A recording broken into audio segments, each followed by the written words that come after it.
Então, bom dia, boa tarde, boa noite. Então, hoje nós vamos falar de um outro assunto dentro da botânica, que são os órgãos vegetais, né? E raiz, caule, folhas, flores e frutos, que eu vou dividir em alguns vídeos para vocês, para não ficar muito longo, tá? Então, nós vamos começar falando da raiz. Então, as raízes são os primeiros órgãos que saem das sementes quando essas sementes estão em germinação. A primeira ideia que a gente tem, a primeira associação que a gente faz às raízes é que a função dela é absorver água e sais minerais do solo, o que não está errado. Entretanto, a gente precisa ter em mente que existem vários outros tipos de raízes que têm funções diferenciadas, por exemplo. Pode ajudar no suporte do corpo do vegetal, pode auxiliar no processo de troca gasosa, pode absorver umidade da atmosfera, pode sugar seiva de outras plantas e pode também armazenar nutrientes. Nós vamos ver cada uma delas separadamente. Então, o que é preciso que a gente entenda, primeiro de tudo, né? A raiz, ela tem várias partes, né? Então, ela tem na parte mais embaixo, que fica mais na região mais profunda do solo, ela tem uma região que a gente chama de zona de alongamento. Gente, se ela é uma zona de alongamento, a gente espera que ela cresça. Quem é que cresce? Meristema, né? Olha lá a histologia vegetal. Então, essa zona de alongamento tem um meristema, né? Na ponta ali dessa região tem uma estrutura chamada de coifa. Essa coifa que vocês estão vendo a imagem aí coloridinha maior, nada mais é do que uma camada que vai proteger esse tecido meristemático. Mas acima nós temos uma zona chamada de zona pilosa, pilo lembra pelo, né? Que é onde eu encontro pelos radiculares, e esses pelos realmente estão relacionados com o processo de absorção de água e sais minerais. E na parte mais superior, próxima ao caule, a gente tem uma zona que a gente chama de zona de ramificação. É onde essa raiz se ramifica, formando as ramificações da raiz que a gente está acostumado a ver. Então, essa foto aqui mostrando os pelos radiculares que estão relacionados com o processo de absorção de água e sais minerais do solo. Entretanto, a gente viu que existem raízes com outras funções. Por exemplo, o que acontece com as raízes do tipo escora. O próprio nome diz escorar, né? Então, a raiz do tipo escora, ela vai ter a função de dar um suporte e equilíbrio à planta. Então, olha aqui embaixo nessas duas fotos. Eu tenho dois vegetais com raízes do tipo escora. Por exemplo, nesse segundo aí, a raiz escora em mangue é um terreno muito instável, né? Então, o que acontece? As raízes se ramificam e se espalham para escorar, dar equilíbrio e sustentação a esse vegetal no ambiente em que ele vive. Aqui, um outro tipo de raiz escora, né? O milho, inclusive, apresenta raízes do tipo escora. Olha aí a foto, né? Tá vendo essa foto da direita? Isso é comum a gente encontrar em vegetais muito grandes lá na Amazônia, que são raízes que a gente chama de raiz tabular, né? Que é um tipo de raiz em escora. Para quê? Para dar equilíbrio e sustentação. Pensa naqueles vegetais muito grandes, eles precisam ser largos e, ao mesmo tempo, para dar conta de equilibrar, eu preciso ter uma base bem sustentada. Quem faz isso é raiz tabular, raiz escora, né? Que vai auxiliar no processo de equilíbrio e sustentação desse vegetal.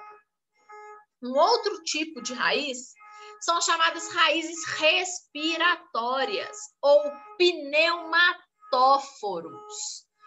Gente, essas raízes respiratórias, elas acontecem em alguns vegetais que vivem em solos que são pobres em oxigênio, como, por exemplo, nos manguezais, né? Como que eu reconheço um pneumatóforo ou uma raiz respiratória? Normalmente eu vejo essa raiz saindo do solo ou da água. E por que ela é chamada de raiz respiratória? Porque ela faz troca gasosa, que normalmente a gente está acostumado a ver só lá nas folhas, né? O processo de troca gasosa, essas raízes fazem. Então, quando eu tenho olha esse primeiro esqueminha que está me mostrando para vocês, né? Eu tenho a raiz escora que está ajudando a dar equilíbrio e sustentação para esse vegetal no mangue, e essas pequenas prolongamentos que saem aí para fora da água, né? Na verdade, são raízes.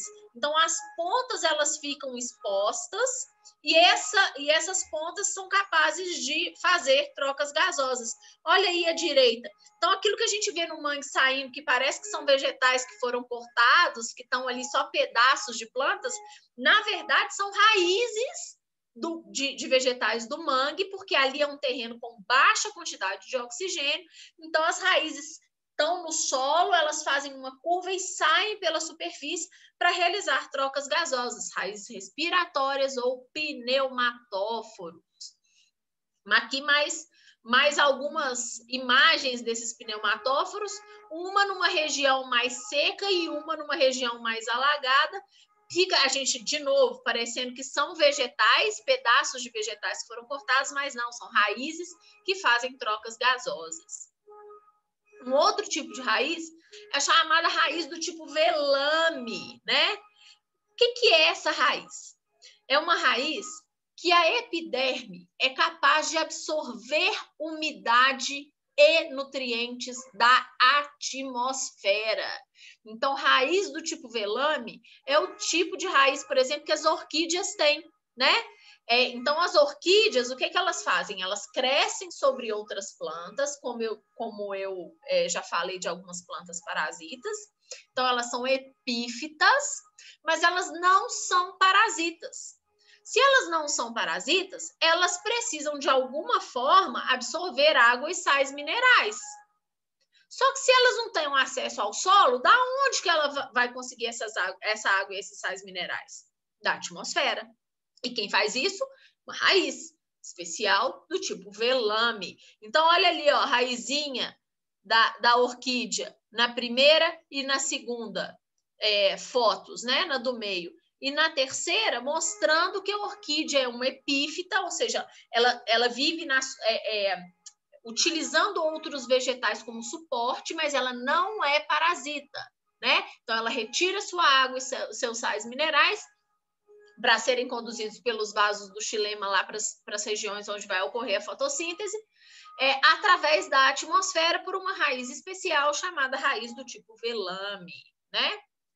Temos também as chamadas raízes sugadoras ou austrórios, né? Essas sim ocorrem em plantas parasitas. E aí podem ser em plantas holoparasitas ou hemiparasitas, né? O que essas raízes vão fazer? Elas vão penetrar nos vasos da planta hospedeira. As holoparasitas, holo total, né? Então, a gente já falou, elas não são capazes de fazer fotossíntese. Então, as raízes, ela precisa pegar aquilo, tudo que ela precisa já pronto para sobreviver. Então, ela pega quem? Seiva elaborada. Então, as raízes vão penetrar lá nos vasos do floema, tirando a seiva elaborada. Por outro lado, as plantas hemiparasitas, ou seja, meio, hemi é meio, em parte, parasitas, como acontece, por exemplo, com a erva de passarinho, ela tem clorofila, então ela faz fotossíntese. Então, o que ela faz? Na verdade, ela penetra nos vasos do xilema e retira a seiva bruta da planta hospedeira. Então, a gente já falou isso, mas vamos repetir? Planta holoparasita não faz fotossíntese, então não é verde, né? Entre aspas. E planta hemiparasita faz fotossíntese. Então, planta holoparasita parasita vasos do floema, enquanto a planta hemiparasita parasita vasos do xilema, né? Então, olha aqui para você, essas duas imagens mostram os austórios, né, do cipó chumbo em uma flor. Então, dá para ver os austórios penetrando nessa flor. E aqui à direita, a cicatriz que esse austório deixa quando ele é retirado do vegetal. Então, você vê que ele realmente perfura, né, os tecidos desse vegetal para atingir, no caso do cipó chumbo, que é um holoparasita, os vasos do floema. Aqui, mais duas imagens mostrando, né, sementes e algumas plantas jovens de uma espécie sobre a folha de outras raízes, e aí à direita, o início da formação de um austório, né, como que ele começa a se formar a raiz, e aí vai penetrando, né, nos tecidos. Aqui mostrando a erva de passarinho abraçando o galho de uma árvore. Olha, ela é verde, então ela faz fotossíntese, então ela é hemiparasita, né? Então ela penetra também nos tecidos, mas ela penetra nos vasos do xilema para retirar seiva bruta, né? Então isso aqui é só um resumo do que a gente falou. As holoparasitas não têm clorofila, não faz fotossíntese e sugam seiva elaborada do floema. Enquanto as hemiparasitas têm clorofila, fazem fotossíntese e sugam a seiva bruta do xilema. Vamos falar de um outro tipo de raiz, a chamada raiz tuberosa. E é aqui que a gente vai começar a desmistificar um monte de coisa para vocês. Então, as raízes tuberosas são aquelas que são capazes de armazenar substância de reserva. Por exemplo, cenoura, nabo, beterraba, rabanete, mandioca, todas essas são raízes tuberosas. Então, aquelas que armazenam substâncias de reserva. Então, aqui a gente tem a cenoura, aqui o rabanete, o nabo, a beterraba, a mandioca, todo mundo raiz, tá? Que acumula nutriente, que acumula substância de reserva. Então, uma curiosidade que eu queria passar para vocês é que as substâncias orgânicas que são produzidas lá na parte aérea do vegetal, né? Elas vêm para baixo pelo floema, a gente já viu como que isso se desloca do floema, e essas substâncias elas vão ser usadas pela própria raiz, em alguns casos, como por exemplo, em momento em que eu tenho um clima desfavorável, essas substâncias armazenadas vão sofrer um processo de digestão intracelular e esses produtos vão ser transportados pelo floema de volta às partes aéreas. Então, pensa só, gente, se eu tenho um problema climático e minha taxa fotossintética está lá abaixo do ponto de compensação fótico, o que acontece? Eu vou produzir menos do que eu preciso para me manter vivo. Então, essas raízes que armazenam substância de reserva têm a capacidade de pegar essa substância que está ali armazenada e distribuir para o resto do vegetal, caso seja necessário. Falaremos agora do caule, né? Então, caule tem como funções básicas o processo de sustentação de folhas, flores e frutos, no caso de um grupo especial chamado angiospermas, e condução de seiva, né? Nos grupos de plantas que têm vasos condutores. Além disso, o caule permite a realização de reprodução, porque nesse caso, reprodução assexuada, tá, gente? Formação de clones, mudas geneticamente iguais, nós vamos falar disso daqui a pouco, porque eles têm gemas laterais. Gema lateral é tecido meristemático, então tem capacidade de se diferenciar em qualquer outro tecido vegetal. Entretanto, alguns caules também têm função de armazenamento de nutrientes, armazenamento de água, podem fazer fotossíntese, além de funcionarem como estruturas de fixação em superfícies, dando sustentação e fixação para esse vegetal. Então, como que eu reconheço que um órgão é um caule? Caule tem gema lateral tem broto, e esse broto pode se desenvolver em raiz e ramos, folhas, flores, em qualquer tecido, porque broto, gema é meristema, e meristema pode se desenvolver em qualquer tecido do vegetal. Então, toda vez que eu tenho broto, que eu tenho gema, eu tenho caule. Então, quais são as partes do caule? Eu tenho lá na parte de cima o chamado meristema apical ou gema apical. Ele fica protegido por folhas jovens e ele é que é o responsável por fazer o crescimento da planta em altura. Tenho presença ao longo do caule de gemas laterais ou axilares, que é formado por meristema lateral, né? E que pode se desenvolver em raiz, ramo, folha, flor, qualquer órgão do vegetal, qualquer tecido, né? Então, a região no caule, da onde parte, né? A partir dali eu encontro folhas e ramos, e aonde eu tenho presença de gemas laterais, eu chamo a essa região de nó. Eu tenho um nó e outro nó. 2 nós consecutivos, a região entre esses 2 nós recebe o nome de entrenó. Então, no ápice eu tenho gema apical, na lateral eu tenho gema lateral, o local onde eu encontro gema lateral e da onde partem as folhas eu chamo de nó, e o espaço entre 2 nós consecutivos eu dou o nome de entrenó, espaço entre 2 nós. Tá claro, né, gente? Então, olha lá, eu tenho o caule, eu tenho um ramo do caule e eu tenho uma gema lateral.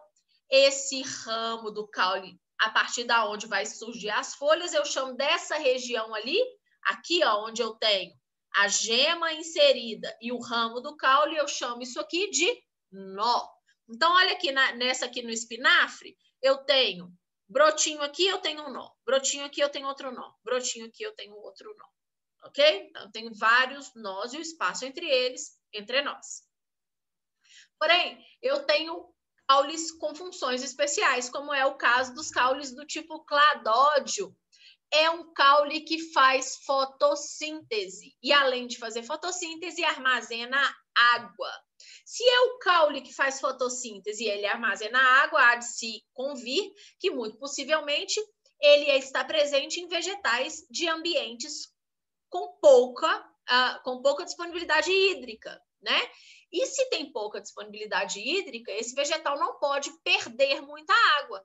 Para ele não perder muita água, as folhas, que seriam os órgãos sintetizantes, são modificados em espinhos. Os espinhos que a gente viu lá, comparando com acúlio, lembra?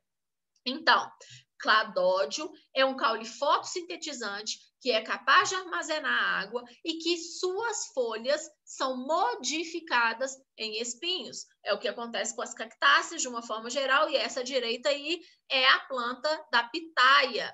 Então, normalmente, quando a gente parte esse vegetal, ele tem um parênquima o quê, gente? Qual parênquima que ele vai ter se ele reserva água? Vamos pensar aí, vamos associar lá com a histologia vegetal. E um outro tipo de caule que esse desmistifica também pra caramba, que é o caule do tipo tubérculo, né? Ele é um caule subterrâneo e é rico em substância de reserva. É o que acontece com a batata inglesa, que é aquela batata que a gente frita em casa, com o inhame, com a baroa, né?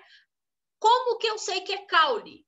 Tem gema lateral, gente. O olhinho que a batata tem, né? Se a gente deixa a batata muito tempo no tempo, ela não começa a brotar? Se brota, é caule, é gema lateral. Então, é por conta da presença dessas gemas laterais que eu separo um caule do tipo tubérculo de uma raiz tuberosa, tipo a cenoura, a beterraba lá, né? Por quê? Porque a raiz não tem gema. Então, esse caule brota. Não é isso? Se ele se brota, se tem gema, é caule. Então, inhame, batata inglesa, baroa, todo mundo é caule. Caule do tipo tubérculo, ok? E aqui? A gente viu que a cenoura é raiz, não é isso? E aqui, ela está brotando? A raiz está brotando? E a gente falou que quem brota é caule? Não, gente. O que a gente vê aqui são gemas que remanesceram, que ficaram do caule, e essas gemas do caule estão brotando. Tanto que vocês veem que o broto está saindo da parte de cima, que é onde interliga, né, a raiz com o caule, né? Não está saindo da raiz propriamente dita, da cenoura propriamente dita, né? Então, isso é caule. O que está brotando aqui é caule e a cenoura é raiz.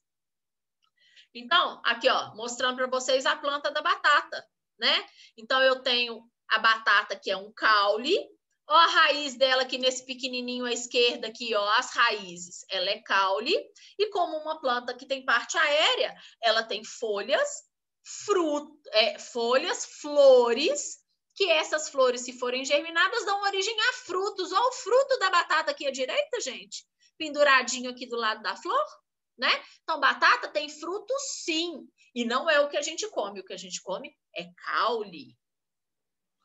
Temos também o caule do tipo rizoma. Caule do tipo rizoma é um caule subterrâneo que se desenvolve paralelamente ao solo. Então, o vegetal está aqui, o caule está aqui, subterrâneo, paralelo ao solo. É o que acontece, por exemplo, com a bananeira e com o gengibre, né? Então, o caule da bananeira, gente, não é o que a gente vê. O caule da bananeira, ele é subterrâneo, né? Então, o que chamamos de caule ou de tronco na bananeira, que é essa parte que nós estamos vendo aqui mais espessada, não é caule, já que a gente viu que o caule é do tipo rizoma e ele é um caule subterrâneo. Uai, então o que é que a gente vê da bananeira? O que a gente vê é folha, né? Então, o que a gente vê são as bases da folha da bananeira, chamadas bainhas, aqui, ó, uma enrolada sobre a outra, dando a impressão de ser um caule, mas não, são folhas. O caule da bananeira é subterrâneo. Para eu retirar, para eu cortar o caule da bananeira, eu preciso penetrar no solo, ok? Mesma coisa acontece com o gengibre. O gengibre tem um caule do tipo rizoma, que é um caule que fica enterrado, né? Então, o que a gente vê do lado de fora não é caule, é bainha de folha. Temos também um outro tipo de caule, esse eu adoro, é o chamado caule do tipo bulbo. Ele também é um caule subterrâneo e as folhas desse caule são modificadas para reserva de nutrientes. Essas folhas recebem um nome especial chamada catáfilos. É o que acontece, por exemplo, com o alho e com a cebola. Então, olha aqui, ó, à esquerda eu tenho uma imagem de uma cebola cortada, em que eu tenho a base, a bundinha da cebola é o caule, né? E o que a gente vê da cebola, o que a gente ingere da cebola, são os catáfilos, que são folhas modificadas para reserva de nutriente, da mesma forma que o alho, né? Então, ó a cebola aqui. Eu tenho raiz da cebola, eu tenho o caule, e eu tenho as folhas modificadas subterrâneas que funcionam como reserva de nutrientes, os catáfilos. Mas eu também tenho folhas verdes no lado externo. Então, aqui é um desenho esquemático da planta da cebola. Aqui as raízes, à direita, né? As raízes, o caule bem juntinho aqui, as folhas, os catáfilos, e aqui eu tenho folhas verdes. Essas folhas, na sua extremidade, têm várias flores. Então, isso aqui é uma inflorescência da cebola. A mesma coisa acontece com o alho. Olha aqui, as raízes do alho, o caule aqui bem junto das folhas modificadas, os catáfilos aqui, que são as folhas modificadas, saindo aqui de folhas aéreas sintetizantes, fotossintetizantes, né? E aqui a mesma coisa, várias flores formando uma inflorescência do alho. Quer dizer que alho também pode ter fruto? Cebola também pode ter fruto? Sim, pode ter, né? Nós vamos falar de fruto mais para frente um pouquinho. E aqui nós temos o caule mais conhecido da galera, né? Que é o caule do tipo tronco, que é um caule robusto, lenhoso, bem desenvolvido na sua parte inferior e ramificado na sua parte superior, né? E é em tronco, em caule do tipo tronco, que eu sei aonde tem um nó. Tá vendo essas cicatrizes que as árvores têm, gente? O nó não é a região em que eu tenho gema lateral, em que eu tenho a ramificação do tronco, do caule. Então, quando eu corto ali aquela ramificação, o nó, eu gero uma cicatriz. São essas cicatrizes, a gente consegue ver essas cicatrizes nos troncos, né? Nas árvores, a gente consegue, através do estudo do tronco dessa árvore, a gente consegue estimar a idade desse vegetal, né? Então, quando eu corto o tronco, eu posso encontrar várias regiões, várias áreas em forma de circunferência, que são chamadas de anéis de crescimento. Esses anéis, eles são mais evidentes, principalmente em vegetais de regiões mais temperadas, em que eu tenho as estações do ano muito bem definidas, uma época mais fria e uma época mais quente, né? Nesses casos desses vegetais, eu chamo de anel anual. E com base no número de anéis que eu conto, eu consigo saber quantos anos aquela árvore tem, né? E, na verdade, esses anéis, eles são resultado de diferentes taxas de crescimento em espessura devido a diferenças nas condições ambientais, principalmente de temperatura. Então, quando eu faço um corte histológico de um caule, o que eu vejo no crescimento dele? Tá vendo esse crescimento maior aqui? Ele ocorre quando eu tenho temperaturas mais amenas, enquanto no inverno ele cresce menos. Então, aqui está a formação de um anel. Essa parte mais escura cresceu menos no inverno e a parte mais clara cresceu mais no verão. Então, olha aqui para vocês verem. São esses anéis concêntricos aqui que a gente vê. Então, eu tenho aqui regiões muito mais próximas uma da outra de clima frio e regiões muito mais afastadas uma da outra que mostram o crescimento em clima quente. Então, eu consigo, contando esses anéis, estimar a idade do vegetal. Uma curiosidade só sobre a cortiça, né? Essa foto mostra para vocês uma pessoa retirando uma camada de cortiça que é usada para fazer rolha de garrafa de vinho, por exemplo. O legal disso é que depois de alguns anos de retirada, a planta é capaz de repor, de reconstruir essa camada que foi retirada, né? E por que a cortiça ela é interessante? Porque ela é impermeável a líquidos e gases. Além disso, é altamente resistente, porém elástica e leve, por isso que ela tem interesse econômico. Existem também outros tipos de caule. O caule do tipo rastejante, o que acontece, por exemplo, na melancia. O caule do tipo colmo, que é o que a gente encontra na cana-de-açúcar e no bambu, né? E aí esse colmo pode ser de dois tipos, colmo cheio ou colmo vazio. A cana-de-açúcar é um exemplo de colmo cheio. O bambu é um exemplo de colmo vazio. Quando eu pico o bambu no meio, eu tenho um espaço oco, né? E eu tenho ali só a separação dos nós. E é nessa região em colmo vazio, é nessa região de nós que eu tenho presença de tecidos condutores como xilema e floema, né? Além de, óbvio, na parede que está ali circundando. Tem o caule do tipo estipe, é aquele que é longo e que eu tenho uma ramificação maior só em cima dali, já partindo folhas, né? Caule do tipo trepador ou volúvel, que eu encontro nas trepadeiras. E o caule do tipo haste, que é aquele caule que eu encontro em vegetais de menor estatura e que é bastante flexível. Se é bastante flexível, ele é rico em qual tecido? Colênquima. Vamos para a folha, mas isso é assunto para o próximo vídeo. Daqui a pouco vocês vão ver o vídeo de folha e os demais. Então, até daqui a pouquinho.